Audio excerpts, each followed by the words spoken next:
hear me? Oh, yes. Okay. I heard that. Does that accept your aunt and uncle? Now I can hear you. Okay, thank you. Well, I want to thank everyone for coming today. I'm Jenny Neyman, and on behalf of the Neyman family, I want to thank you all for being here to help us remember my dad, Marion. Marion J. Neyman was born February 19, 1931 in Burley, Idaho, to Dorothy and Wrangell Neyman. They lived in Albion, Idaho, where Wrangell was a school teacher. Later in Ingham, Idaho, Wrangell ran a service station and Dorothy ran a lunch counter. They moved to Wrangell, Alaska in 1937, when Marion was 6 and brother Martin was 5, where Wrangell taught 5th and 6th grade. Marion was the first redhead many of the local children had ever seen, and one little girl couldn't resist pulling his hair. Marion responded by pulling hers back. After a year, Dorothy missed the wide open areas in which she'd grown up and took the boys to visit her sister, Ada Hedger, and family for the summer. Ada's family traveled with Al Basinger's Carnival, and the Neymans toured with her. Carnival life was exciting for the boys, but not without its challenges. One of their jobs was sparring as a warm-up act in the boxing rink. They eventually learned to decide ahead of time which one would win the fight, rather than slug it out for real every time. And their Alaska-made fishing boots, with soles affixed with nails rather than thread, made for treacherous walking when the metal nails met the poorly insulated electrical cords hidden beneath the sawdust. In Wrangell, the boys had no trouble occupying their time. There was, of course, chores, required piano lessons, school, though their dad nearly flunked them so as to not show favoritism, and helping at their parents' general goods store, Neyman Supply, including acting as models when new styles of clothes came in. They amused themselves in various ways, running a trap line for mink in the winter, rowing a double-ender out to Elephant's Nose to fish for halibut, or riding their bikes out to Pat's Creek to camp and fish for trout. But their most successful pursuit was getting into trouble. They collected milk bottles for Chinky Nor, the dairy farmer, to make a little money. In return for what Marion considered to be a poor standard of employment, they tendered their resignation to Chinky with a box of chocolates. It provided good practice in evasive maneuvers when Chinky bit into a piece to discover the boys had gathered dog droppings, rolled them in powdered sugar, sprinkled them with coconut, and arranged them in wrappers in the box. Another money-making endeavor was to perform a magic show in the basement, charging kids to attend. Fans of Western movies, for their big trick, they decided to stage a hanging, with the supposed victim able to support his weight and just pretend to flail and choke. Except their rigging was off, and had it not been for their mother investigating the commotion, they might well have ended their magic careers on a tragic note. A running tally was kept on who had had the most stitches, with Marion generally in the lead, though Martin could claim the most severe injuries, most due to some sort of involvement by Marion, including an accidental gunshot wound. When they were 4 and 5, still in Idaho, and climbing a wire fence, Marion reached the top first and sprang off, sending Martin flying backward into the path of an advancing car, which ran over his stomach. All the way to the hospital, Marion kept inquiring, "Is he dead yet?" causing their mother to speed even faster to the point where the police escort that had been sent couldn't even catch her. In Wrangell, Martin came down with appendicitis, and Marion, ever the comforting big brother, gathered their group of friends at Martin's bedside to tell him jokes, purposefully making him laugh until he cried from the pain of his recent surgery. In high school, Marion did well on the basketball team and in band choir. All were interests that he maintained throughout his life. In school, he played trombone and saxophone, and later picked up guitar and ukulele while stationed in Pearl Harbor in the service. Piano was the first instrument he learned, and the last he was able to play, as his hands suffered from arthritis and edema. But he could still plunk out a Sousa march or the theme to Bridge Over the River Kwai from memory, even if it had been a year since he last sat at the keys. And he wouldn't miss a Gonzaga Bulldogs basketball game where his son Jeff went to college. Though he'd have to escape to the kitchen to bake something or switch to the history or cooking channels if the score got too close or his beloved Zags fell behind. Marion and Martin graduated high school in 1950 and both attended Southern Idaho College of Education in Albion for a year, then Idaho State at Pocatello. In 1952, Marion heard the draft was coming for him, so he enlisted in the Navy rather than being drafted into the Army. He thought he'd be smart and avoid action by touting his experience on small boats in order to get assigned to a supply vessel. But his sense of scale was off. When an aircraft carrier constitutes a big boat, a destroyer counts as a small boat. And he was assigned to the USS Epperson, sent overseas to fight in the Korean War. He was an IC specialist electrician running the ship's intelligence apparatus. He was discharged in 1957 and returned to Wrangell, taking over operation of the marine bar his parents had purchased and later sold. He and Martin had a halibut boat together, which Marion took over in 1960. He also ran a shrimp cannery, delivered mail from the ferry to the post office, and bartended for a few years. But fishing was his first and primary love, whether deckhanding for someone else or running his own boat. He did every kind of fishing possible in Southeast over the years. Fishing was in his blood. He'd rather be out there than anything else, said his brother Martin. After that first halibut vessel, Marion owned a string of fishing boats, the Elizabeth, the Tippy, and the Maureen. The Maureen was a troller on which he fished salmon and halibut. You could tell he was a good fisherman by how many people tried to follow him around. They only followed the ones that were money in the bank. It was hard for Marion to slip away, Martin said. Marion bought the June Rose, another troller, in 2000 after the Maureen sunk, and he fished it until he retired in 2008 at age 77 after a 50-year career on the water. He missed it every day since. And rare was the day he didn't drive down to the harbor to keep an eye on things. His favorite activity in recent years was driving through the boat haul-out yard, watching the lift at work and all the vessels getting patched up to return to sea. His brother-in-law, Bob Maxan, said that's the only place in town he ever wanted to go. When not supervising boat repair operations in town, Marion could be found puttering on a household repair project, in the kitchen, or with a deck of cards in his hands. He was a prolific cook, with a reputation for never letting his deckhands go hungry, and was a master baker. He was called upon to produce pie for any family gathering, though he firmly believed pie should not wait for special occasions, nor should it be eaten only for dessert. At a conservative estimate, he played 100,000 games of solitaire in his life, reflexively reaching for a deck anytime he was seated in the vicinity of a flat surface, most often with a cat snuggled in his lap. Cribbage and pinochle were his favorite games, and any visit with daughter Jenny included a nightly round of cards.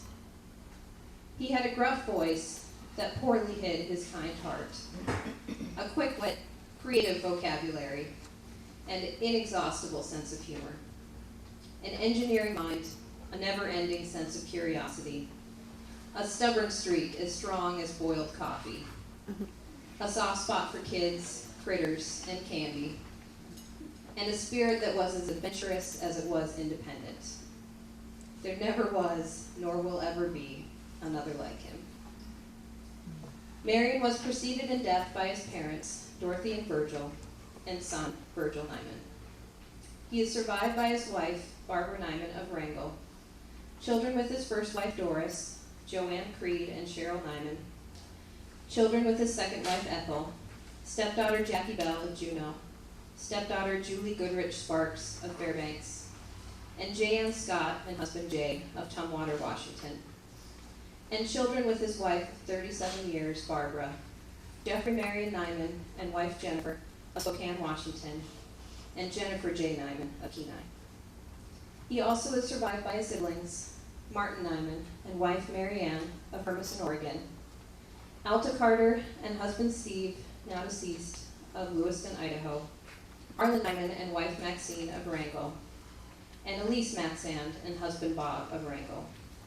Grandchildren Nick, Alex, Nicole, Megan, and numerous others, several great-grandchildren, and many nieces and nephews and great-nieces and nephews. He left his life on land at 4 a.m. July 6th with his family by his side. It was exactly the time he would be heading out of the harbor to fish. Daybreak was calm and clear, the ravens were cussing out the gulls, and the sunrise was golden and gentle. It was a beautiful morning to head back to sea. At this time, Willie Eon has some information about Dad's boat, the Epperson, that he would like to share with you.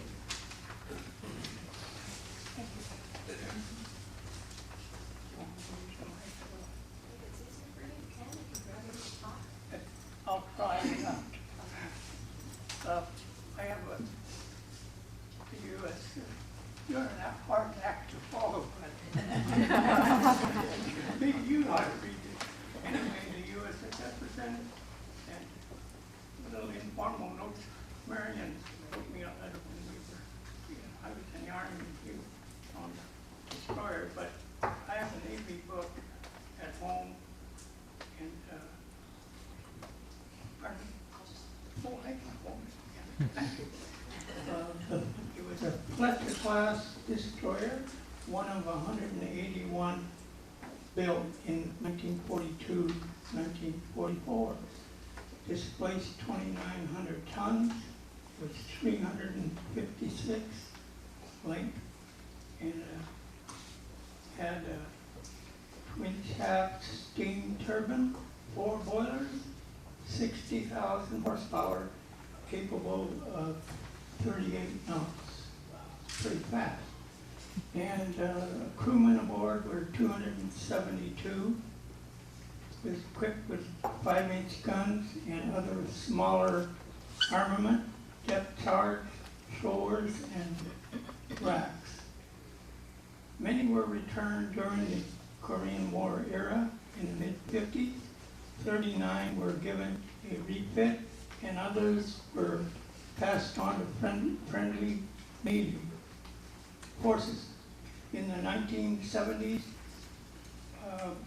those that remained were stricken from the roll and broken up. This was the same class as the one Marion served on, the Epperson. Where are you? Thank you very much.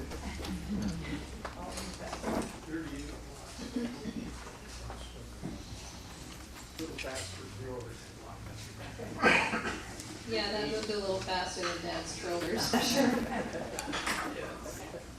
My brother Jeff has some information about Dad's fishing that he'd like to read.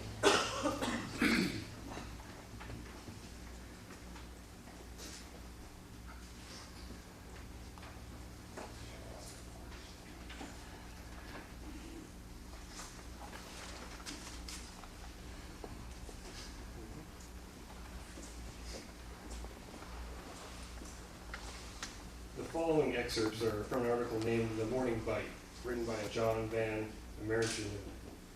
This was an account of this trip with Marion aboard the Maureen, where he was to get a taste of commercial trolling. Tied up next to the Dorothy, Marion Neyman thought he might as well sleep in. So it was 4 o'clock in the morning and already light by the time he idled the 37-foot Maureen up to kiss the guard of the Angie. Out of the sack just in time, I jumped aboard with my camera bag full of film and cheese sandwiches. Not to worry about food, though.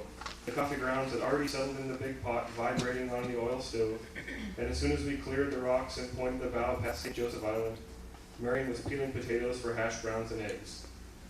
I'm going to say there's probably bacon in there, too. Somebody must have told him it was bad enough to starve the press.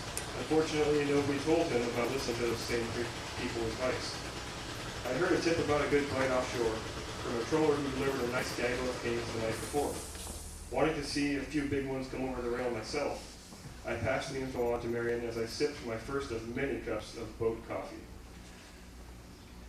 50 fathoms, about 8 miles out, was the word. So we steamed over the pinnacles, past diving mirrors and frantic needlefish, out to the flats off Noyes Island. It took us about an hour to get there, and the first thing Marion noticed was the lack of competition. 3 visible boats, far off in different directions, didn't signal much of a bite, and even with binoculars I couldn't find that trawler who had offered the tip. But still, Marion kept the faith at least temporarily. It might take a little while to figure out the right color, he said, rummaging through the stack of hoochies on the table. He explained how salmon might be feeding on shrimp at 40 fathoms, but a pink hoochie at the surface doesn't necessarily look pink in the light conditions at 240 feet. Of course, we didn't know what they were feeding on because we didn't have one on the boat yet. So after picking up a few likely colors, he was out to change the look behind the inside lines. Soon it was painfully obvious the only morning bite was the potatoes and eggs. Our rainbow assortment of plugs, spoons, slashers, and skirts twirled around for another hour unmolested, and Marion said matter-of-factly, "That must have been a bum steer." Despite my help, Marion did manage to boat a couple of coho and get the skunk off the deck. He was deft with the gaff, stunning the fish with the blunt wood before diving the pin into his head and hefting it into the checker. "Aren't you afraid you'll knock him off the hook?" I asked. I never had the guts to just bonk one myself. "If you don't knock them out first," he explained, "they flop around and lose too many of the scales." Marion explained the irony of conking salmon. "King's the biggest brutes of them all. You just have to tap them," he said. "Coho, on the other hand, you have to beat the crap out of them. And those wimpy pinks, oh, they're tough as hell," he explained. "You can't kill them. They're too stupid to know they've been knocked out." The stories passed the time, and Marion passed the donuts while I stared at the troll lines catatonic, waiting for another twitch on wire.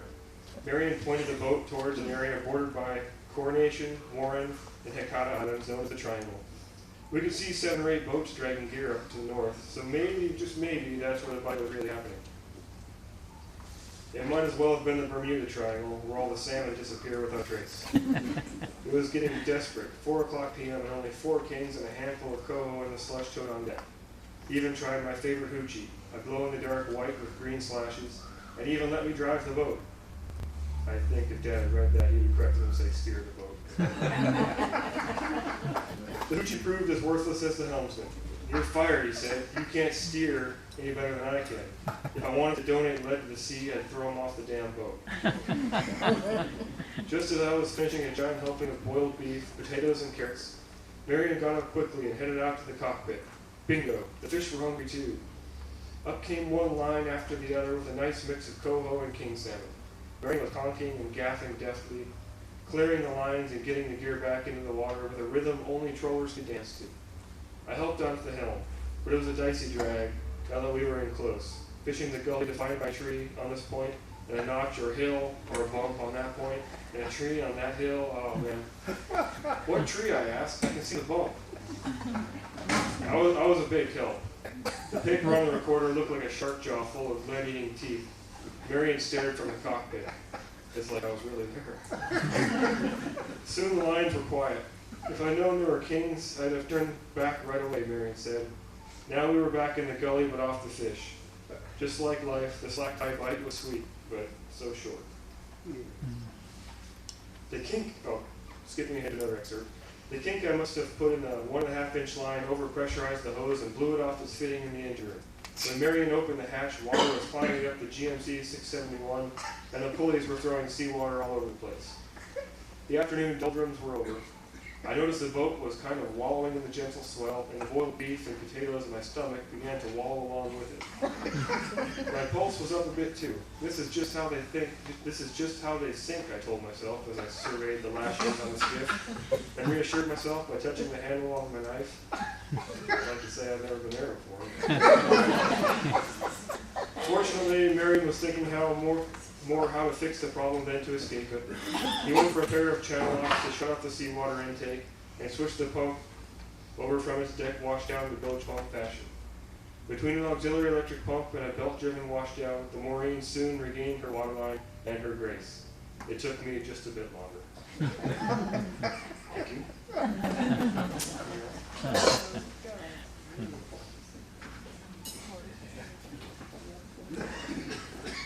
You.